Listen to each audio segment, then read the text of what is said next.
Once again, Luis and Kyle.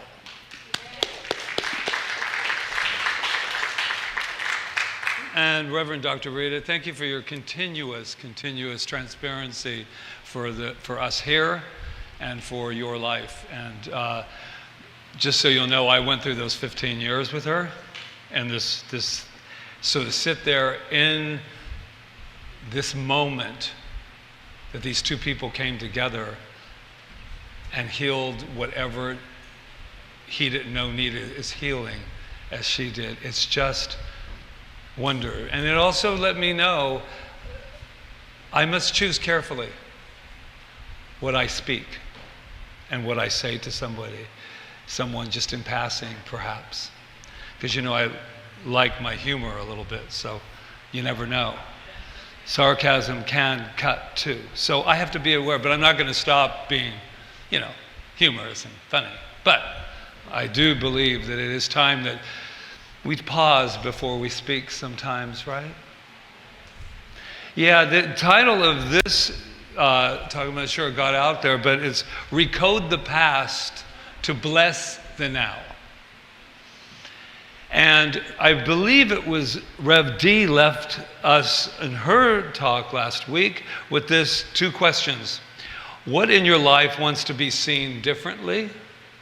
And is there an old experience that is asking you to repurpose it? And she was a great example of that. And I had already been thinking about that a lot, about this whole repurposing. And I'm telling, Marion and I were talking, we said, when you go away, how was your trip? Did you get perspective? And you always get perspective when you leave. I had realized I had not been off this island for over a year when I went this time for the 4 days to meet Rita in Los Angeles. And I found this word that I think really sums up my experience when I was gone, and it's called divine choreography. Divine choreography. We all know what a choreographer does. It tells the steps, the dance, the movement. And it just felt like I was on this magical tour. Self-made, of course, but so many things. I said, I want to not only bless everything, but I want to really listen. Because if I listen, I think I'm going to hear some messages that I personally need for my repurposing and what I need as a spiritual leader to go forth from here. So there's only one thing I do suggest, that when you do ask the questions from that divine perspective, that you listen really close, because you will always get an answer.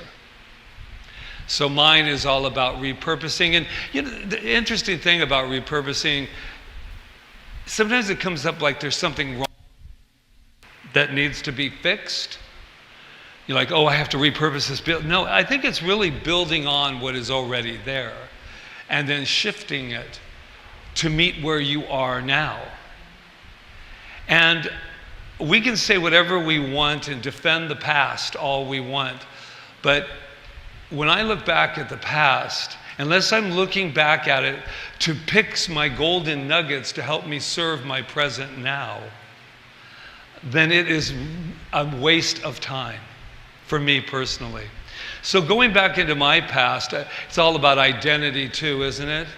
It's like, what did they expect from Patrick that they knew, 15 years ago or whatever it was. And I remember, I think I've told this before, a gentleman who wanted to do some mentoring with me. He said, I was doing some promotion fundraising thing. And I know you're going to find this hard to believe, but I wore a dress to promote this this thing. And he said to me, I remember he came from another center, Agape, as a matter of fact, and he said, "Are you still doing that?" And then 10 years later, I went to go into mentorship because for ordination, or it's quicker than that. And he said, well, it's kind of hard because you always ba. You always are, but this and that and this and that. And I stopped the conversation basically in not a way that I hope didn't hurt his feelings. As a matter of fact, it did the opposite. I said, we're going to stop right here. You haven't talked to me in 10 years.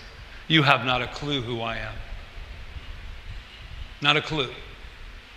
So here's how we're going to work this mentorship. Look at me getting all grown up, right? And I said, this is how we're going to work the mentorship, and I'm going to gather information from you, is that you're going to see me brand new.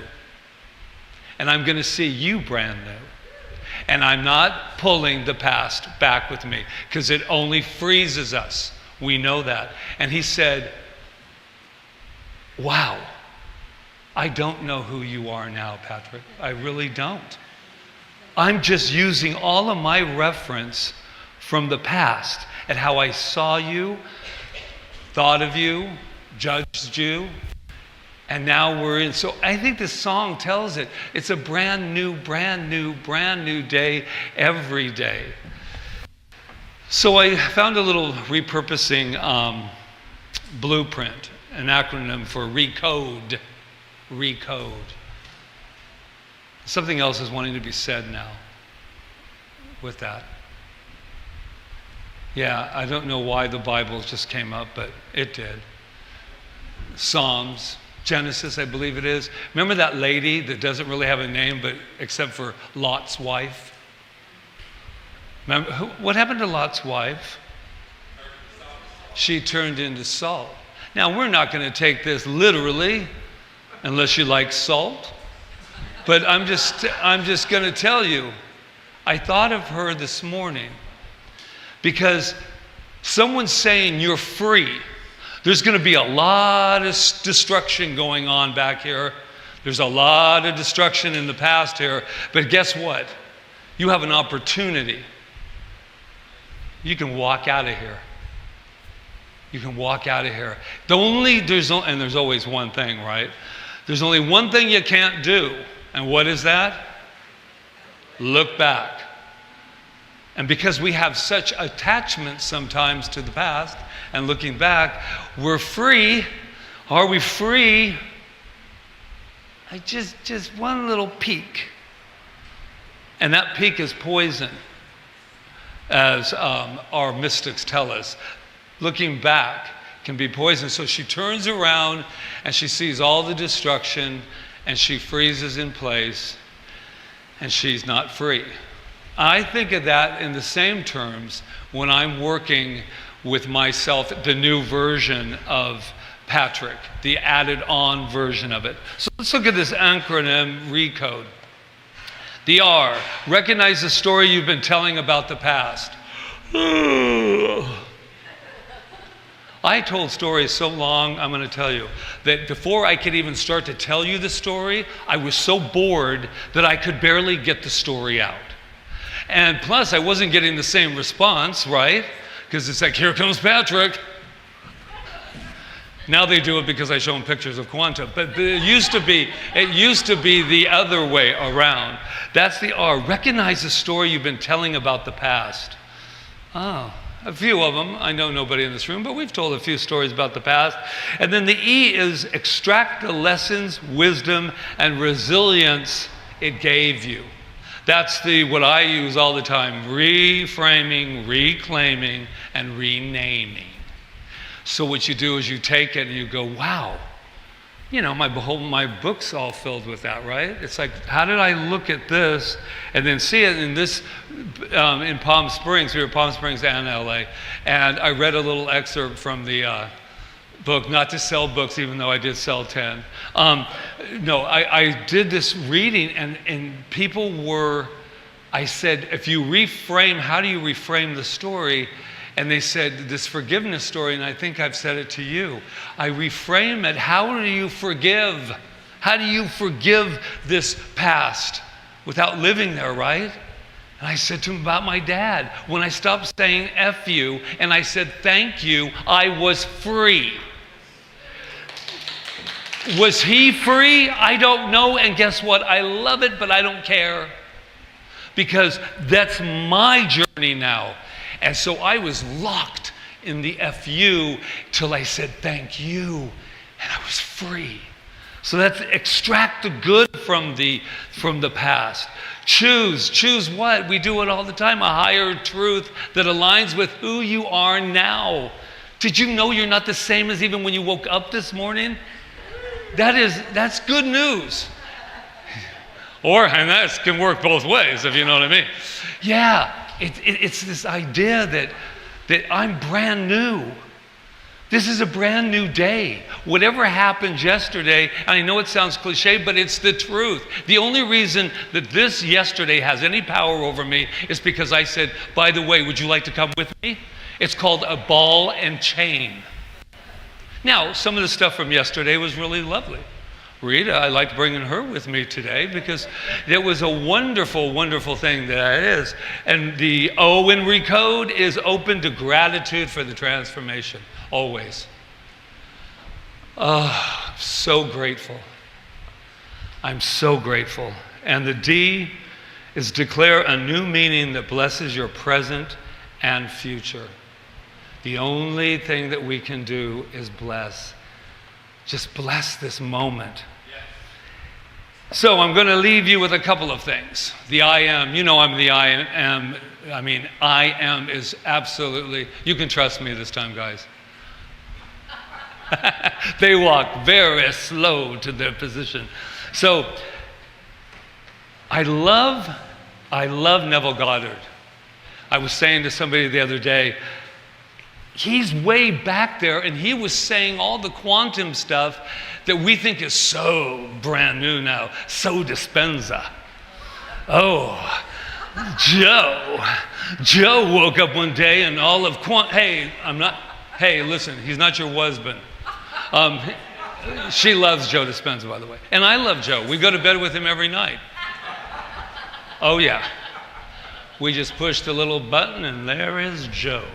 Right there for us to meditate to. What I love about Neville Goddard is he tells his whole idea about the I am. So he says, I am wealthy. I am healthy. I am this. I am fantastic. And I love his words on this. He said, these are not affirmations. What? I am wealthy.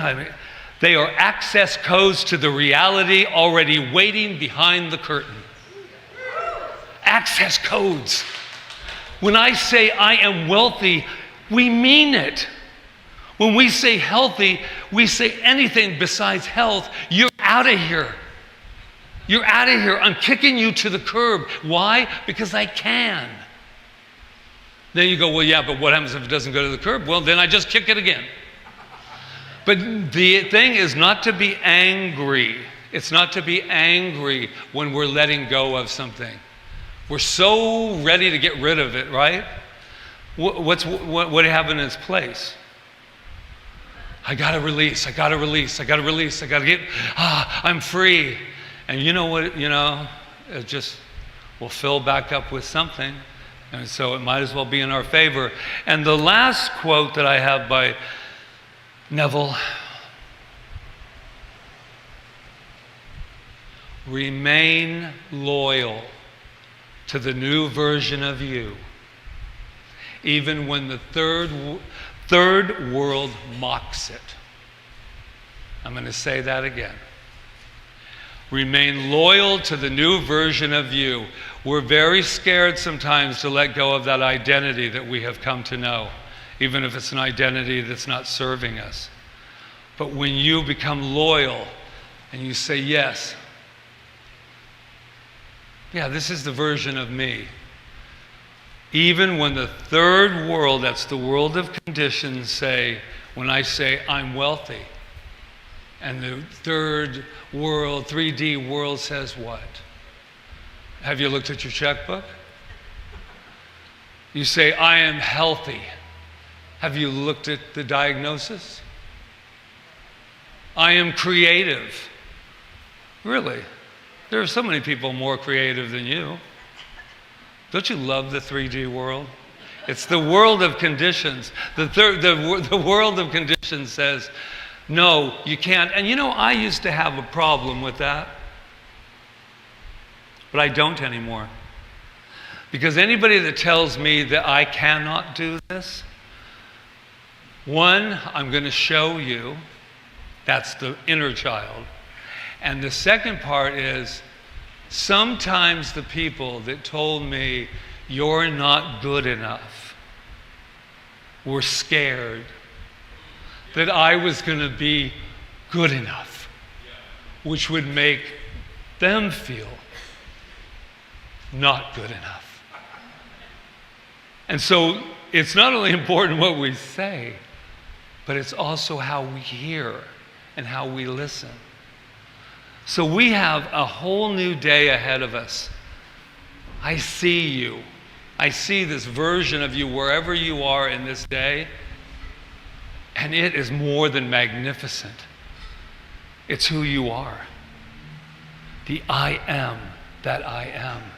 And anything you put after that, and you stay loyal to that, and you say, this is who I am, and if the next day you wake up and you pass the mirror and you go, you don't look the exact same way I was so positive about yesterday, just remember that that mirror is looking back at you and it's saying this: look again. Look again. Namaste.